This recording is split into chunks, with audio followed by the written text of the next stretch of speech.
नमस्कार मित्रांनो, कसं काय चाललंय? झालं का जेवण? आम्ही जेवण आता बाहेर बसलेलो आहे रुद्रच्या आजीसोबत. हे बघा, रुद्रच्या आजीसोबत. आणि रुद्रच्या आजीनं आम्हाला सांगितलं इथं ब्रह्मकमळाचं फूल उगवलंय. आजी दाखव ये. इथेच येणार तुम्ही शेवटी. हे बघा, इथं ब्रह्मकमळाचं फूल उगवलेलं आहे. तर रुद्रच्या आजी सांगणार आहे आपल्याला हे ब्रह्मकमळ किती दिवसातून उगवतात. वर्षातनी फुल येतं त्याला.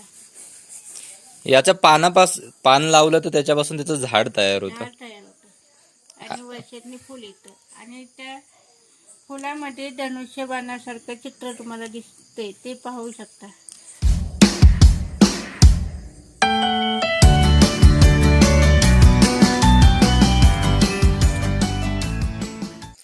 सो गाईज, असं बोललं जातं हे फूल शंकराचा अवतार असतं आणि घरी फुललेलं चांगलं असतं. तर तुम्ही कधी हे फूल पाहिलंय की नाही हे कमेंट करून नक्की सांगा. तोपर्यंत गुड नाईट, बाय बाय.